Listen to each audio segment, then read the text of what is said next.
Angin malam dari pesisir Cirebon berembus pelan, membawa aroma laut bercampur dupa dari sebuah pesantren tua yang berdiri di pinggir kota. Di tempat inilah, kisah yang kelak menggemparkan Tanah Abang itu bermula, bukan dari teriakan atau pertumpahan darah, melainkan dari diam yang penuh pertanda. Namanya Rizal, seorang santri yang dikenal pendiam, rendah hati, dan tak pernah mencari perkara. Usianya baru menginjak akhir 20-an, tubuhnya kurus namun tegap, sorot matanya tenang seperti orang yang sudah lama berdamai dengan takut dan kematian.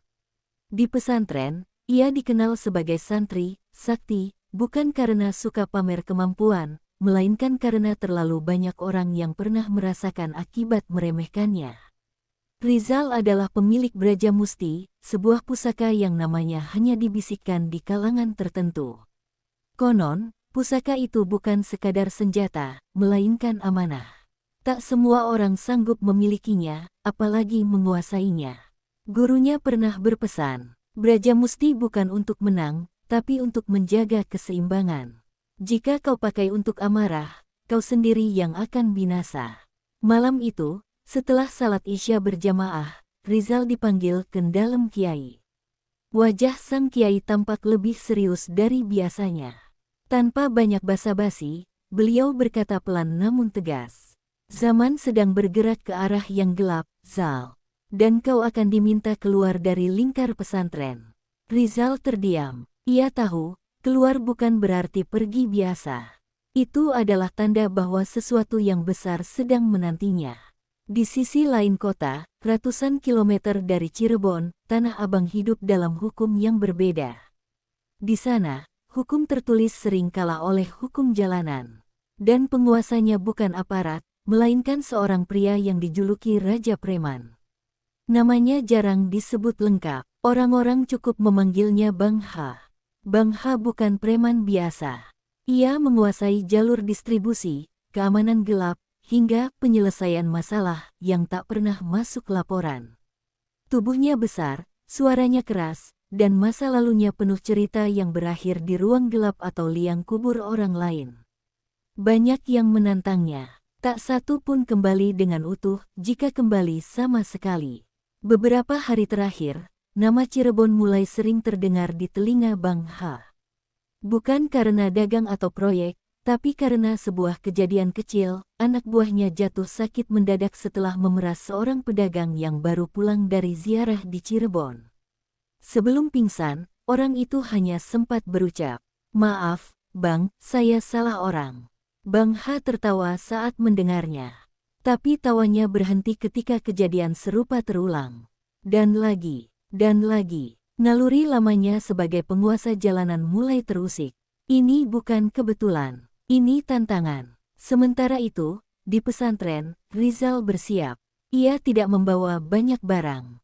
Hanya pakaian sederhana, tas kecil, dan sesuatu yang dibungkus kain hitam, diikat rapi. Saat melangkah keluar gerbang pesantren, ia menoleh sebentar, mencium tangan sang kiai. "Kalau aku tidak kembali?" tanya Rizal lirih. Sang kiai tersenyum tipis. "Kalau niatmu lurus, kau tidak akan pernah benar-benar pergi." Malam itu, dua takdir mulai bergerak ke arah yang sama. Dari Cirebon, seorang santri sakti melangkah tanpa dendam. Dari Tanah Abang, seorang raja preman bersiap mempertahankan kekuasaan. Dan tanpa mereka sadari, duel maut itu sudah ditetapkan, jauh sebelum keduanya saling mengenal. Subuh belum sempurna ketika Rizal melangkah keluar dari kota Cirebon. Jalanan masih basah oleh embun, lampu-lampu warung nasi jamblang mulai menyala satu persatu, tapi langkahnya tak ragu. Ia tidak menoleh lagi ke belakang. Keputusan sudah diambil sejak malam itu. Bas antar kota yang ia tumpangi tua, catnya pudar, dan kursinya berdecit setiap kali roda menghantam lubang jalan.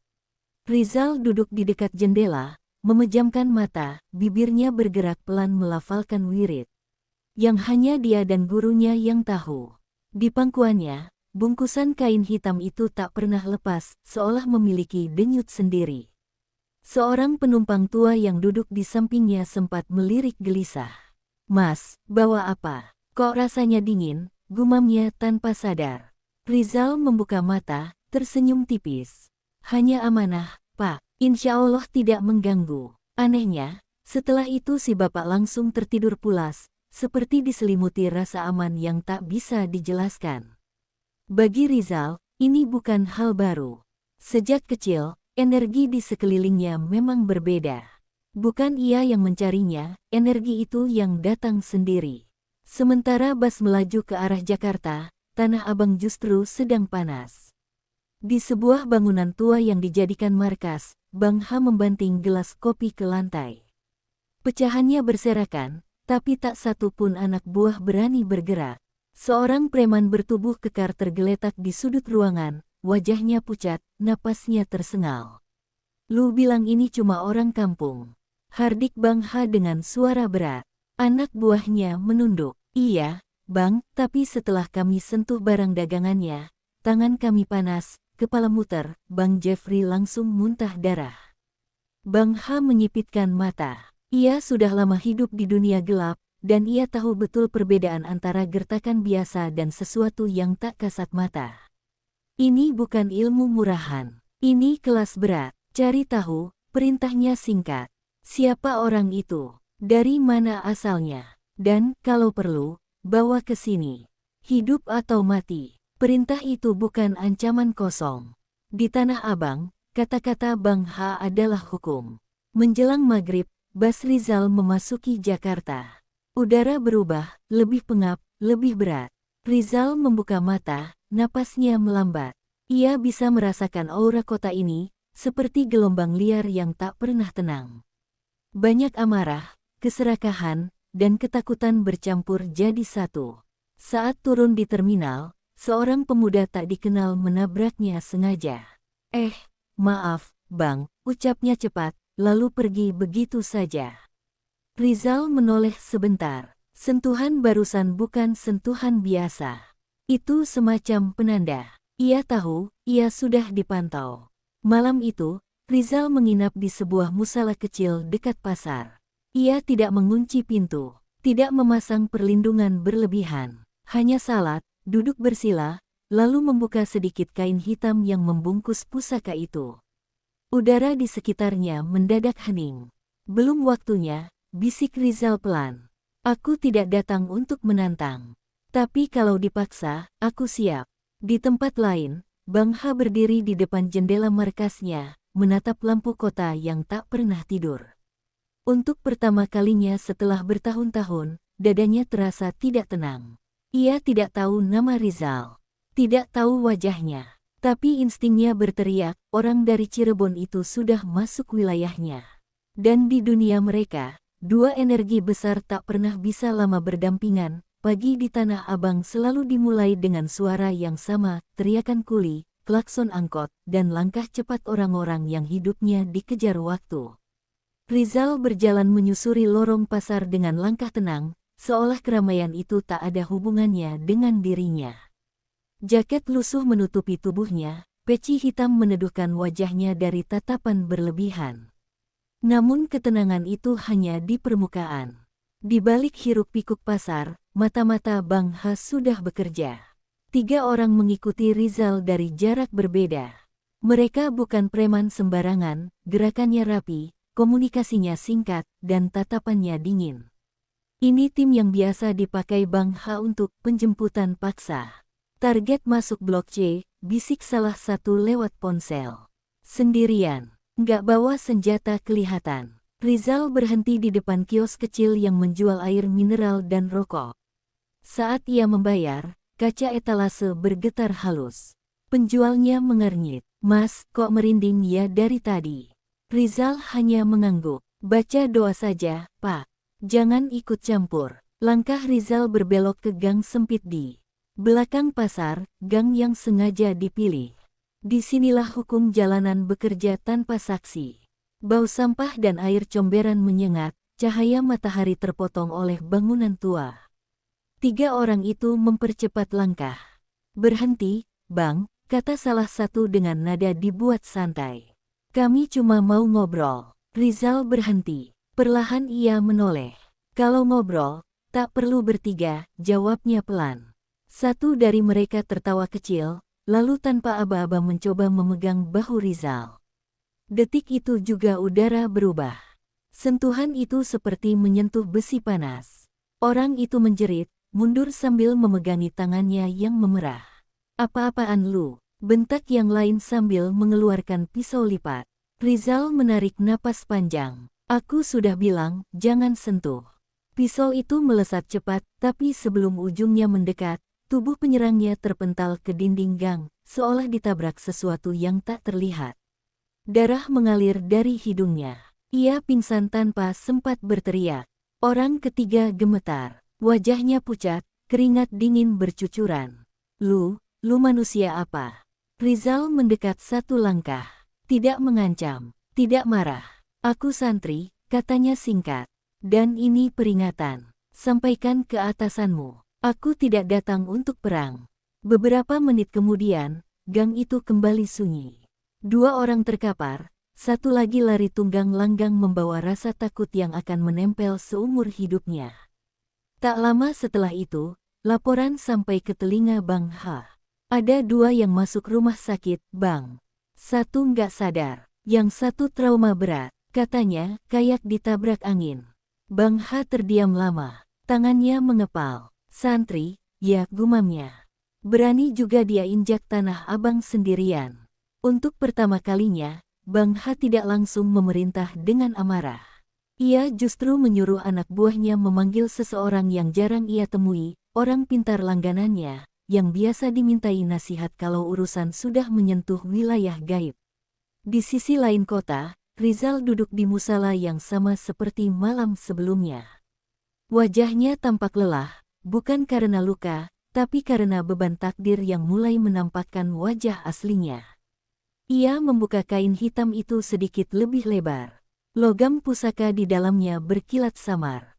"Tenang," bisiknya. "Belum waktunya keluar." Namun jauh di dalam hatinya, Rizal tahu satu hal pasti. Peringatan sudah diberikan, tapi tantangan baru saja dimulai. Dan di dunia Tanah Abang, setiap peringatan yang diabaikan selalu dibayar mahal. Malam turun di Tanah Abang dengan cepat. Lampu-lampu pasar mulai padam satu persatu, tapi di markas Bang Ha justru suasana semakin hidup. Di sebuah ruangan tertutup, asap kemenyan memenuhi udara. Seorang pria tua duduk bersila, matanya terpejam, bibirnya komat kamit membaca mantra. "Orang itu bukan sembarangan," ucap si orang pintar akhirnya. "Dia membawa pusaka yang sudah bangun. Kalau dipaksa, korban tidak akan satu." Bang Ha menghela napas berat. Amarahnya bukan hilang, berubah jadi tekad.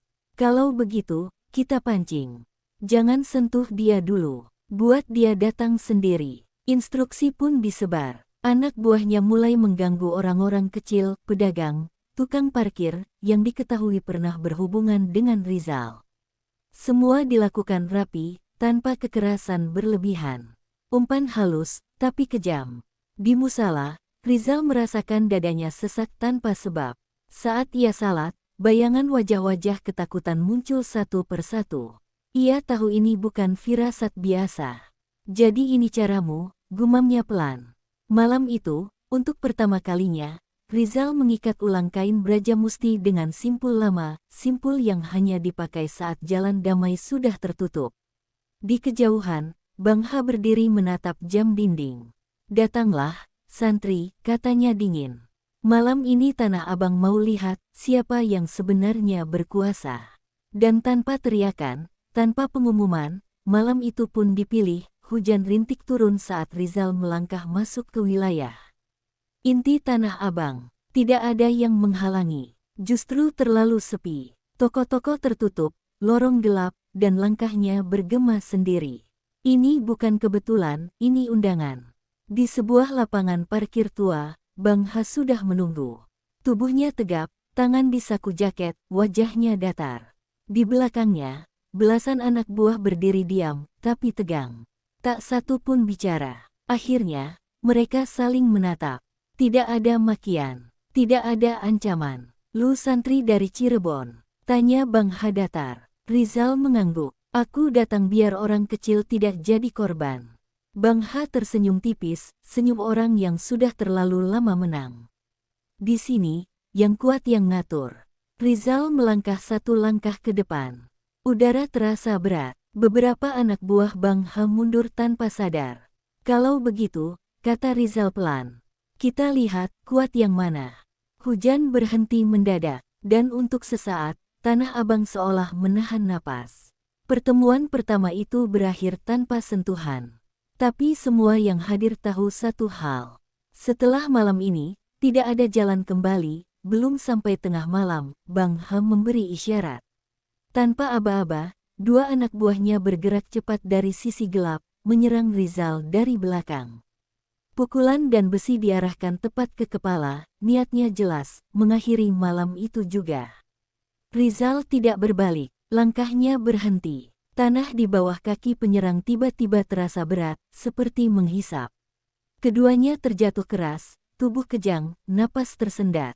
Tidak ada luka luar, tapi mata mereka kosong. Cukup, kata Rizal tenang. Bang Ha maju setapak, wajahnya berubah. Lu sengaja bikin mereka kayak gini. Aku menahan, jawab Rizal. Kalau dilepas, tidak ada yang pulang. Hening, anak buah Bang Ha mulai ragu. Ini bukan pertarungan biasa. Ini wilayah yang tidak mereka pahami. Bang Ha mengepalkan tangan. Harga dirinya terinjak, tapi nalurinya berteriak bahaya.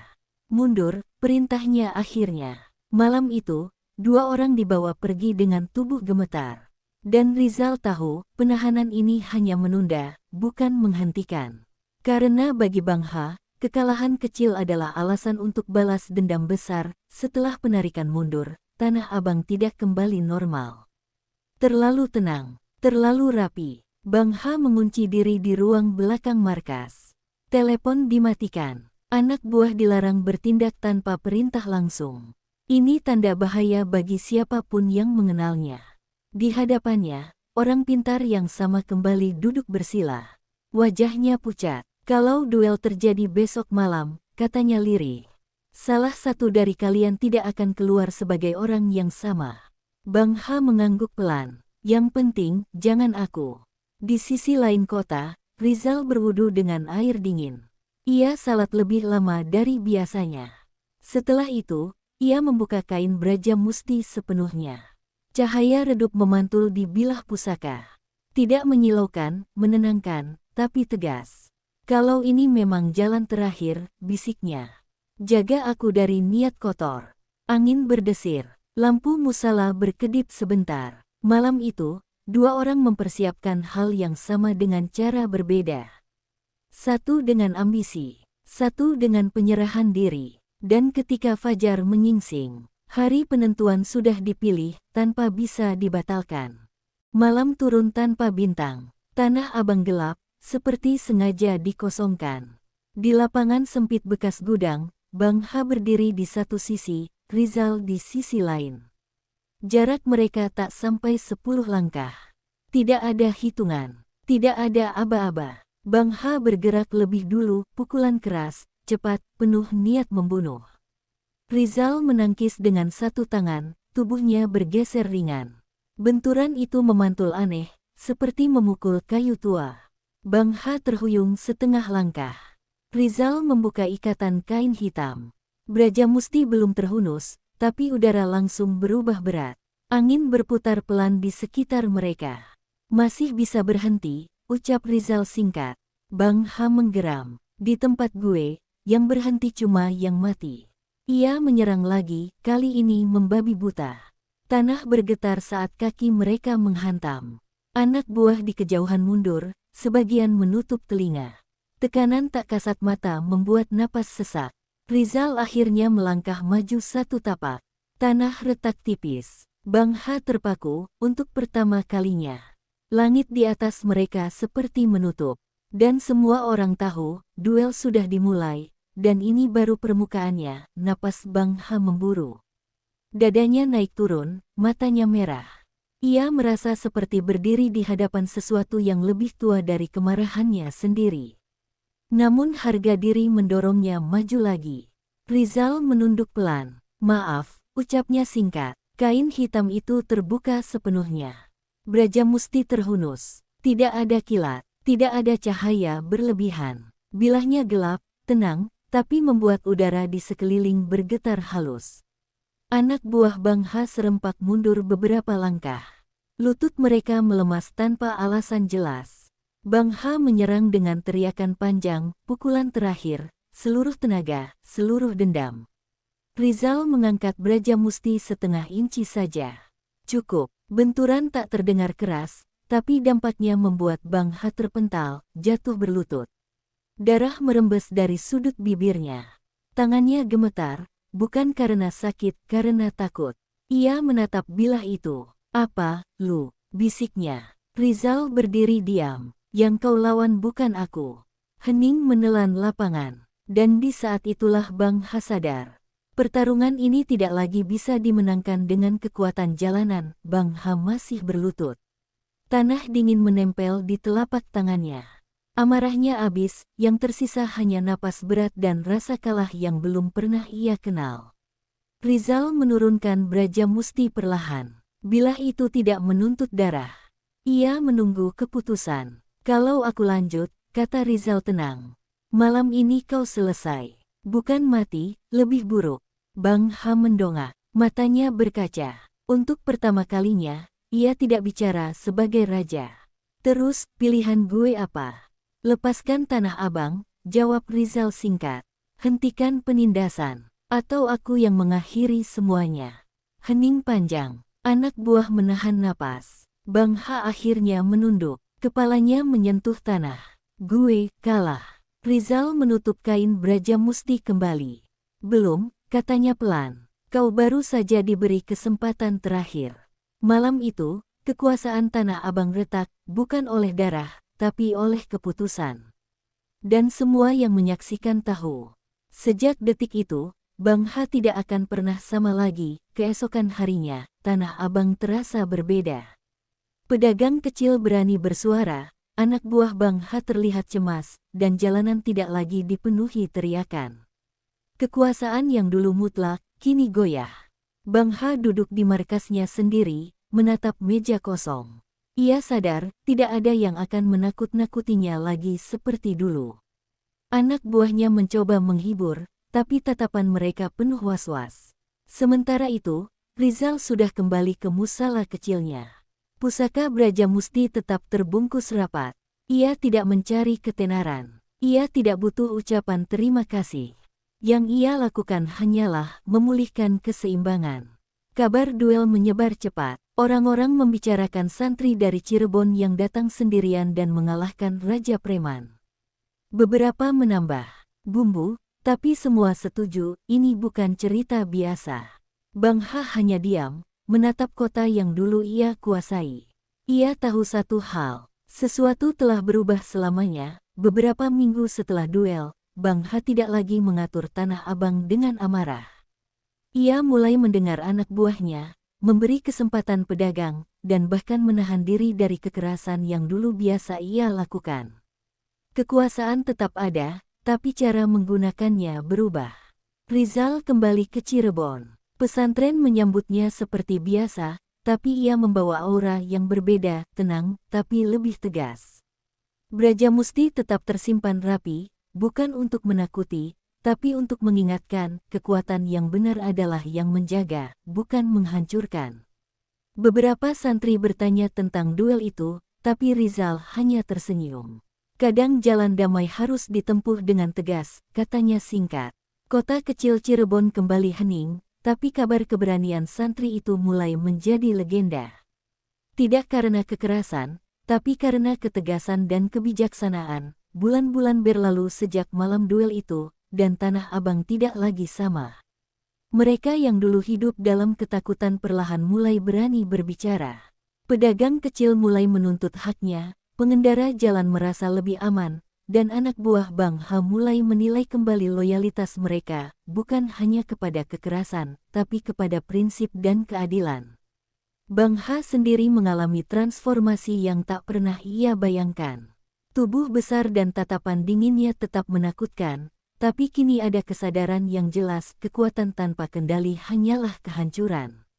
Ia mulai berdialog dengan lawan-lawan lamanya, bahkan memberi kesempatan bagi mereka yang dulu ia tindas.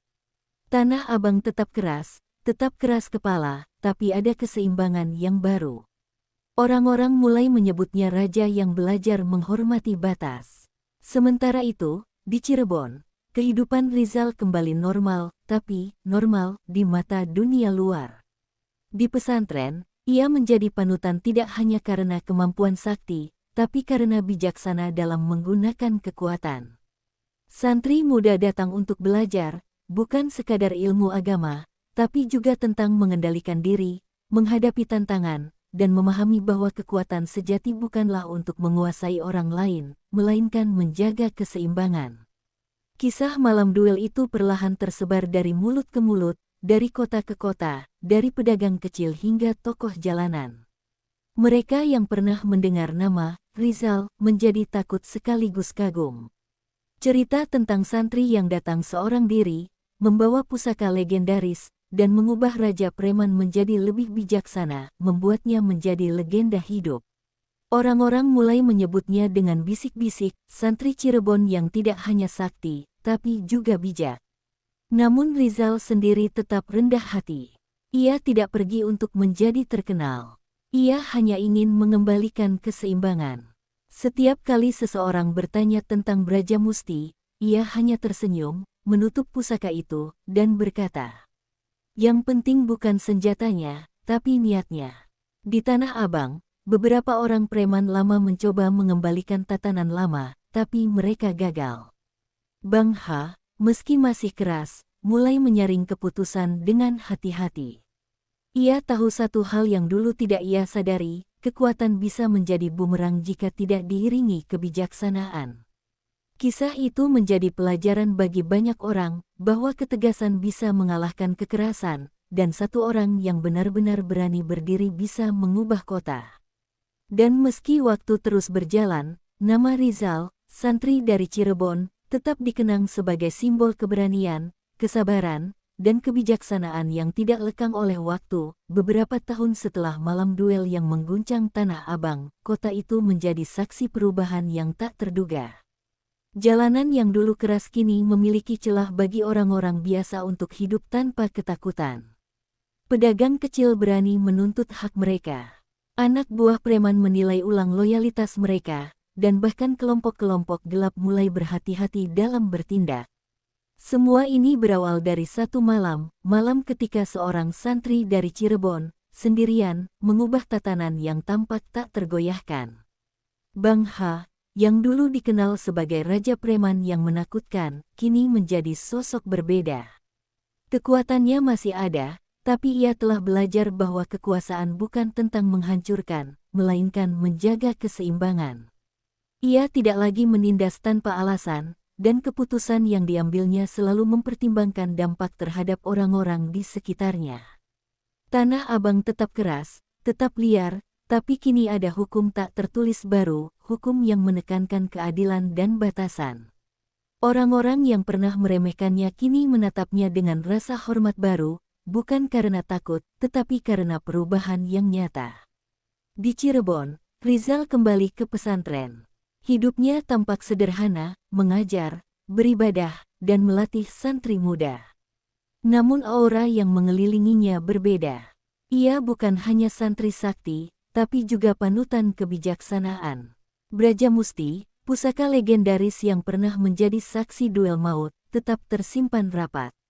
Ia tidak digunakan untuk pamer atau menakuti, tapi sebagai pengingat akan tanggung jawab besar yang datang bersama kekuatan. Santri-santri muda mendekat, penasaran dengan kisahnya. Rizal tidak menceritakan semuanya. Ia hanya berbicara tentang ketenangan, kesabaran, dan tanggung jawab.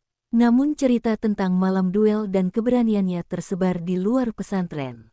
Dari pedagang pasar hingga tokoh jalanan, orang-orang membicarakan santri dari Cirebon yang datang sendirian, menghadapi Raja Preman, dan mengubah kota bukan dengan kekerasan semata, tapi dengan ketegasan dan kebijaksanaan. Nama Rizal pun menjadi legenda, tidak karena pertumpahan darah, tetapi karena keberanian moral dan kendali diri. Bang H, meski tetap menjadi figur kuat, kini sesekali mengunjungi pesantren itu, bukan sebagai ancaman, tapi sebagai tamu yang ingin belajar dari santri yang pernah menundukkan amarahnya. Dua dunia yang dulu bertentangan kini saling menghormati, kekuatan jalanan dan kekuatan spiritual, keduanya menemukan harmoni yang rapuh namun nyata. Legenda itu mengajarkan satu hal penting, bahwa satu orang yang benar-benar berani berdiri untuk kebenaran bisa mengubah nasib banyak orang. Bahwa kekuatan yang tidak dikendalikan hanyalah bencana, tapi kekuatan yang dikendalikan dengan bijak dapat menciptakan perubahan abadi. Dan yang paling penting, keberanian itu tidak selalu datang dengan teriakan atau darah, kadang datang dengan ketenangan, keputusan tepat, dan integritas. Rizal menatap langit Cirebon suatu pagi, udara pesisir yang lembut mengelus wajahnya. Ia tersenyum tipis, menyadari bahwa tugasnya bukan untuk menaklukkan atau menakutkan, tapi menjaga keseimbangan. Di kota lain, Bang Ha juga menatap Cakrawala, kini dengan hati yang lebih ringan, sadar bahwa malam duel itu bukan akhir, melainkan awal dari pelajaran seumur hidup. Dan begitulah, kisah santri sakti dari Cirebon dan Raja Preman Tanah Abang menjadi legenda yang tetap hidup. Bukan tentang siapa yang lebih kuat, tapi tentang siapa yang benar-benar bijaksana.